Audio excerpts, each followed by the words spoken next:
Alright, what's up y'all? It's Lake2 here. As you can spot out today's video, here to show you everything you know about Mega Blastoise and Pokemon Champions. Now, this is one of my favorite Mega Pokemon of all time. I really love the versatility that this brings to the table and just the kind of coverage you can have with things like Dark Pulse, Aura Sphere, and then also Dragon Pulse, all being boosted by its ability, only in Mega form obviously, of Mega Launcher, which is going to power up the moves of these types of Pulse and Aura moves, if you will, by 50%. So basically turning them into what feels like a same type attack bonus type of move, like Stab. So basically, for you being a pure water type, which is only weak to things like electric and grass, you then threaten with offensive damage of fighting types, dark types, dragon types, while still having an insane move pool. More than that as well, Water Pulse still fits into this as well to turn into a 90 power move. You could also run things like Water Spout, a 150 power move that, you know, in like full HP is gonna feel like 150 power basically. So yeah, between the move pool of things like Water Spout, Water Pulse, Dark Pulse, Aura Sphere, Dragon Pulse, Fake Out to be able to create openings for your maybe ally to set up Trick Room, because Blastoise can operate really well in the Trick Room as well. Shell Smash to be able to drop your defenses by 1 stage, but raise both your offensive stats by 2 stages and your speed by 2 stages. So he has such a ridiculously creative kit that it's very hard for opponents to play around everything, because truly you have to take a guessing game as to what the type of moves that you're going to be running for coverage are. I mean, for all you know, as an Archaludon for instance, if it has Aura Sphere, you're threatened. If it doesn't, you're like not that much, but it could also still even have Dragon Pulse, which is decent coverage as well. As a Mega Delphox, it's like if it has Dark Pulse, you're super threatened. If it doesn't, it still has things like Water Spout, Water Pulse for that matter. There's just like, the list goes on and on of the useful moves that you would run with a Mega Blastoise, and truly just to have these base stats as well with an ability as good as it is, I think is super powerful. Now, because of its 78 base speed, it's a little awkward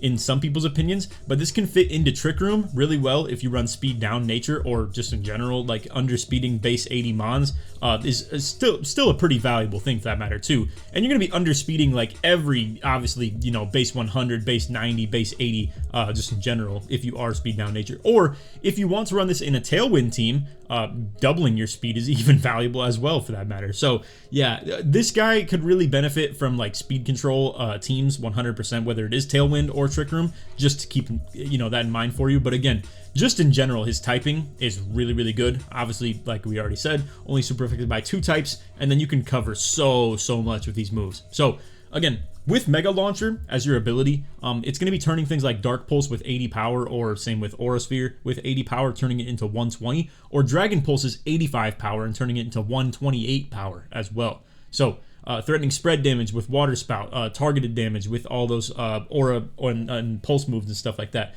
So let's talk about some good allies for him, as well as the types of items you'd want to run if not Mega Stone. I think it's only going to be leftovers White Herb. So White Herb essentially to cover for if you wanted to run non-Mega Blastoise and run Shell Smash set. So basically you can click Shell Smash, get the +2 boost to your speed, special attack, and attack, while also not dropping your defenses, because White Herb is going to stop your first, you know, stat loss basically from happening, in which case it's going to stop your defense and special defense from being dropped. So really useful in that regard. As far as good allies for Gengar, essentially just people that can set up Trick Room would be really valuable. Gengar has been one of the more popular plays in that regard, where it's been kind of a cool play to go with like a Focus Sash Gengar and then be able to set up the Trick Room.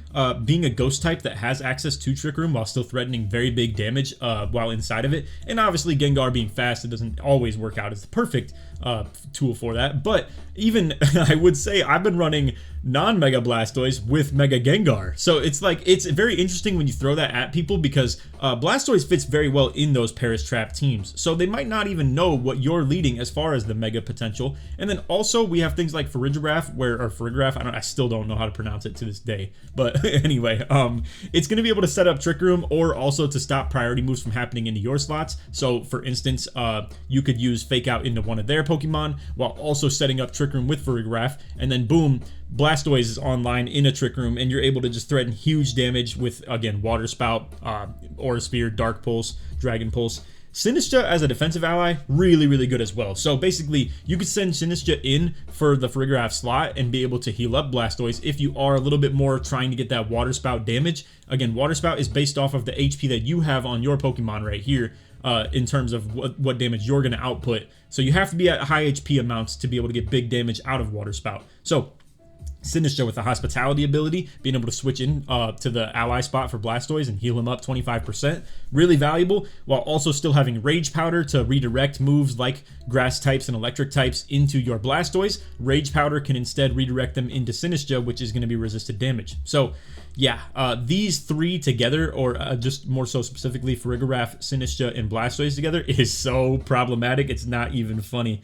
So Ideal Nature's definitely modest, I would say, for the special attack up, attack down. Or if you want to run Quiet Nature as well, for those who want to run, let's say, like, you know, Trick Room Blastoise, boom, that's your answer right there. Going special attack up, speed down. So anyway, into the in-game stats we go. As you can see, for the ability people run as the non-Mega, it's going to be Rain Dish. This is mainly just in case you switch in against a Rain team with your Blastoise and he's able to just simply get some healing on the HP, or if you want to use him in a Rain team as well, being able to once again use him as a switch in, and then with Protect or something like that, or Fake Out, you can get multiple turns of being able to heal back HP. And then when you switch back to your Mega, you're able to, I shouldn't say switch back, switch into, I should say, you're going to be able to obviously have a lot of that HP have been healed as the Rain Dish turns have gone around, and then boom, there you go, you get your Mega Launcher ability, stuff like that. So anyway, into the moves. As you can see, for whatever reason, I have no idea why, Dragon Pulse is only at an 8.1% usage rate. I think that's just probably because all the meta heads are just going to be running things like Dark Pulse and Aura Sphere. Now, to be fair,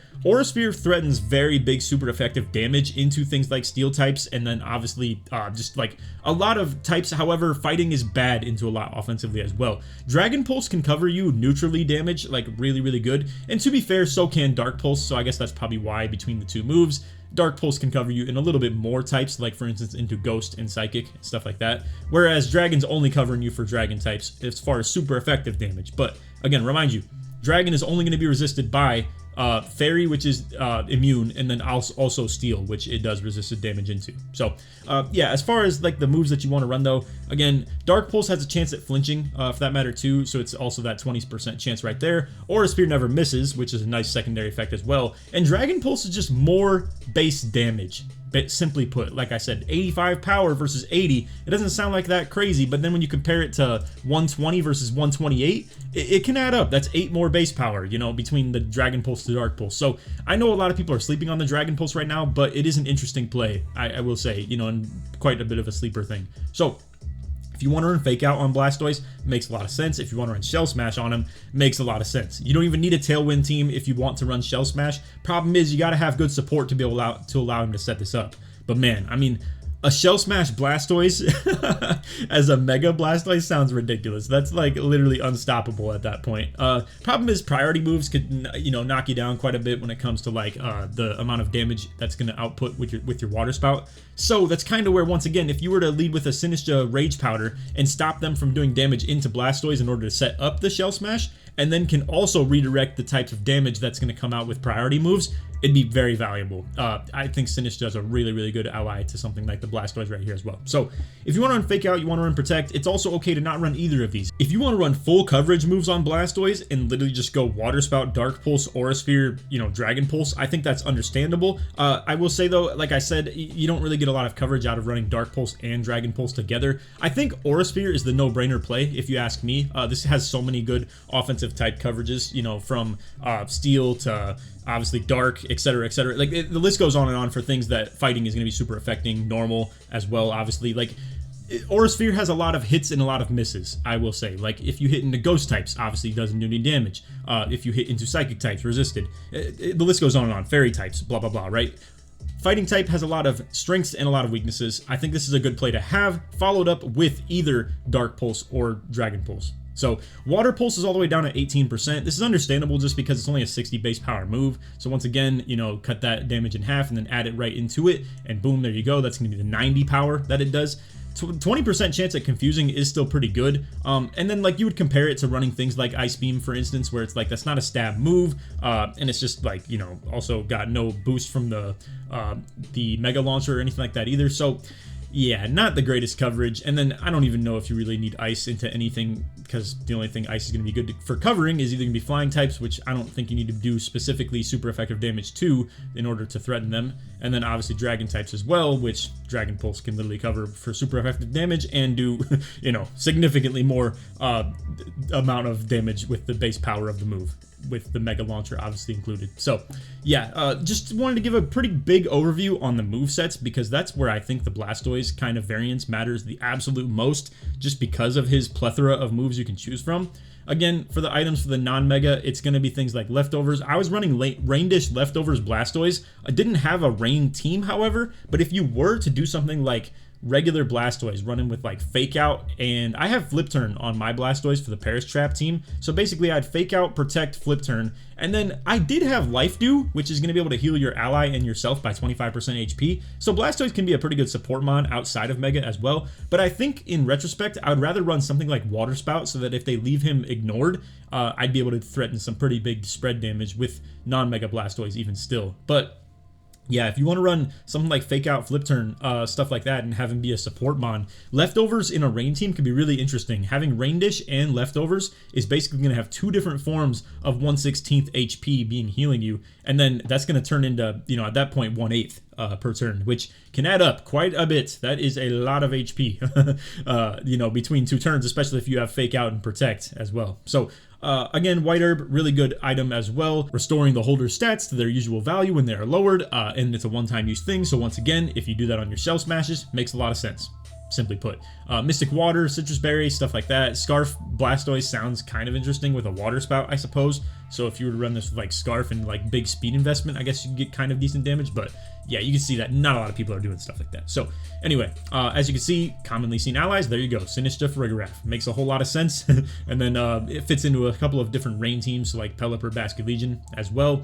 Gengar does not show up on the top allies. However, he is a pretty commonly trending Pokemon. Like, I see a lot of the Trick Room users doing stuff like that, and I even ran into two of them myself in the global challenge as well. So as for the natures, as you can see, nearly 90% are being used between modest and quiet. So we got nearly 60% right here, and then 30% right here with the modest into the quiet. So basically, special attack up nature one way or another. If you want to run timid, I think these are especially for the Scarf users, as well as people that maybe want to run Shell Smash Blastoise. The thing that I want to give you a little bit of tech for Shell Smash Blastoise though, and what I kind of want to use as an example, I want you to understand that using this and dropping your defense stats is the problem. Now, let me pull up his base stats real quick again, just to remind you. 78 base speed. Now, if you crank this up with speed up nature and go max speed investment, the problem might turn into, if you use your Shell Smash before the opponent does the attacks into you on turn 1, you're gonna take damage from lowered defense stats. Now, if you happen to be just slow enough to underspeed a lot of mons, and you can take damage like before you're able to get your attacks off and stuff like that, or your Shell Smash, I should say. Basically, you're gonna take non-defense dropped damage, then use your Shell Smash, gain 2 speed stages and 2 special attack and attack, and then your defenses get dropped. Rather than taking the damage after you do the drops, you can take the damage before you get the drops. And then with your attack stat and your, you know, speed online, you're able to make use of that Shell Smash in a really good way. So basically what I'm trying to do in a streamlined effect of trying to help you out right here is I would not recommend going speed up nature and investing a ton of speed into Blastoise if you are running Shell Smash and want to depend on that as like a sweeper, because I do feel like it's gonna be very valuable to sponge up the attacks on the first turn without your defenses being lowered. And you're gonna be fast enough to outspeed a lot of mons. Like, we could come over here to the calc real quick. I'm gonna pull it up. Okay, so I'm just going to use this as an example, right? We have a non-speed invested Dragonite. I feel like this is going to be a simple enough explanation. We don't have to be too specific with it. I just want to show you, for instance, taking Dragon Claw damage, right? And I have a Shell Bell on this one. Don't worry about it. Just look at the damage calcs that we're talking about. So let's say you were to invest speed into your Blastoise, or simply, like, this is why I want to talk you guys off the timid nature stuff. So speed up, attack down Blastoise. Well, that means that obviously you're not investing in your special attacks, so you're not being modest, so you're going to not benefit in that sense as far as the moves go. And then not to mention, as well, that makes you naturally faster than something like a non-speed invested Dragonite. And now, basically, if you were to hit Shell Smash, yes, you're gonna +2 your speed, and you're gonna +2 your special attack, and gonna +2 your physical attack. However, that means before Dragonite even does his moves, you're dropping your defense, making you take nearly 20% more damage before the turn even happens, as opposed to if you were running a modest Blastoise instead, you're gonna take, like, you know, regular damage, like you're gonna take this amount right here, the 35 to 41, rather than nearly 60% or something like that. Then after taking that damage, do the buffs where you get the +2 and then the -1 defense. So yeah, long story short, that's where I do think that's pretty valuable. I will say, if you wanted to invest ever so slightly right here, where you're gonna in Shell Smash form outspeed mons that are gonna be like, this is Aerodactyl Gengar type territory where it's like speed up nature, base 130 speed. This is Aerodactyl, like I said, Gengar as well. You could do something like this. It will leave you vulnerable to things like non-speed invested Dragonite. I think you're okay right there, though, if I'm being real with you. Like, this is a niche use case that I'm talking about where it's a base 80 speed Pokemon. If you want to outspeed those base 130s and stuff like that, it can be super, super valuable. So here, I'll actually make a really good example for you guys. So actually, let me come back. I'll make a cut real quick. All right, sorry, I had to sort that by only the Reg MA Pokemon. So basically, like I was saying, after you Shell Smash +2 speed right there, you're gonna outspeed, these base 130s with speed up nature. That's essentially what 200 speed does for you. Is when these guys are maxing out their speed, it's how you can capitalize off something like that. Now, if you want to outspeed Mega Delphox, we could use that as a good example as well. So we can come over here to Delphox Mega, and then also run this with speed up nature. So it's already timid. So now you just have to outspeed 204 speed. And as you can see, that's just going to be 5 investment right here. So basically, yeah, just 5 EVs into that. And now basically you're going to be threatening big damage with the Dark Pulse, the Water Spout, stuff like that. And had to take, yes, an attack from Delphox, which you will live after that. We could even invest some in the defense if you would like to with this mon, or go HP, as you probably saw a lot of people doing. You could go like 27 HP, max out the special attack, and run Modest. I think that should be, yeah, enough to still cover you, or even 2 more right here. Boom. Cut down the damage of that Psychic and Psyshock, be able to get your Shell Smash off, be +2. Now you threaten with things like Dark Pulse, for instance.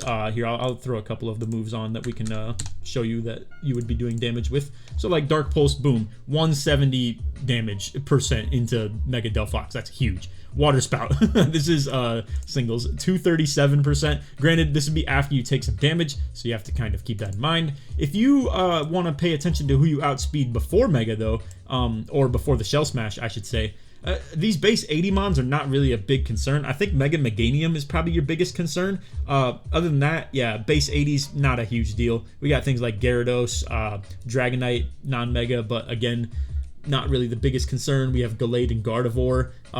Regular Meganium is still, once again, not a problem.